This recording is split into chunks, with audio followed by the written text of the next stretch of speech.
days, your crowning glory could be synthetic, but it can look so real, it'll turn heads. To make a custom wig, a wig master measures the client's head from all angles because heads come in many shapes and sizes. He wraps her head in cellophane, twisting it just under the earlobes.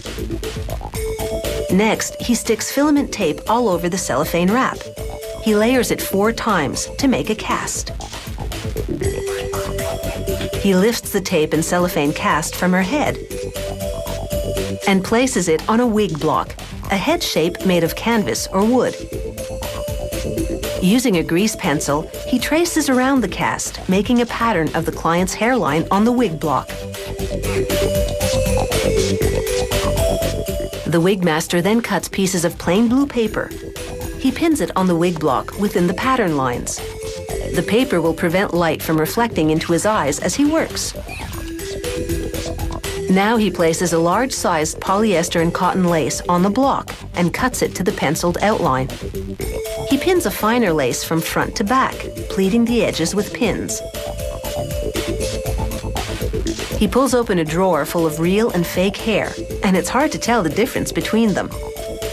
He chooses a tail of synthetic hair labeled Venetian blonde.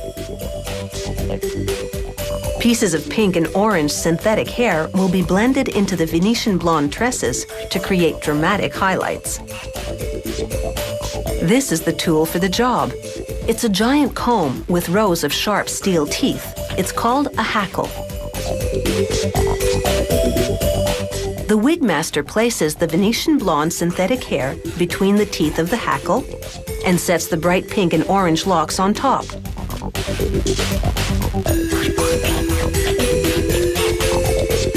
Now he repeatedly drags the hair through the hackle. He loses some strands in the comb, but those are usually the weaker ones. This is called hackling, and the action gets progressively more vigorous. He twists and twirls the tail as he pulls it through the hackle. This is actually dangerous work. One wrong move, and he could pierce his hand on the barbed comb.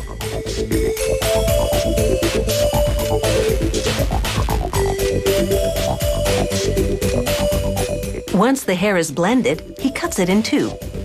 Then he presses the hair into little metal pins on a leather holding card. The pins on a top card interlock with the bottom one.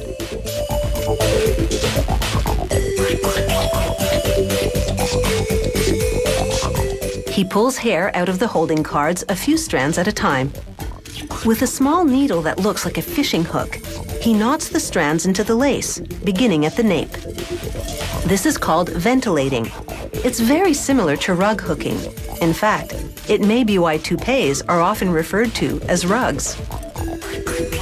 Ventilating is labor-intensive. He spends a minimum of 50 hours knotting the thousands of strands that it takes to make a wig.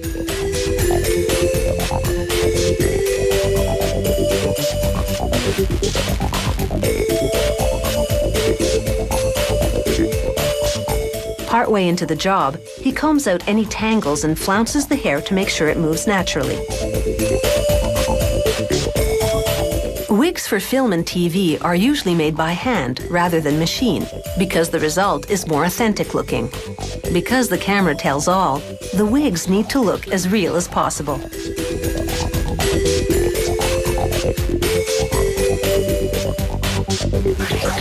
He weaves the front of the wig 1 strand at a time because the front hairline always gets the most scrutiny.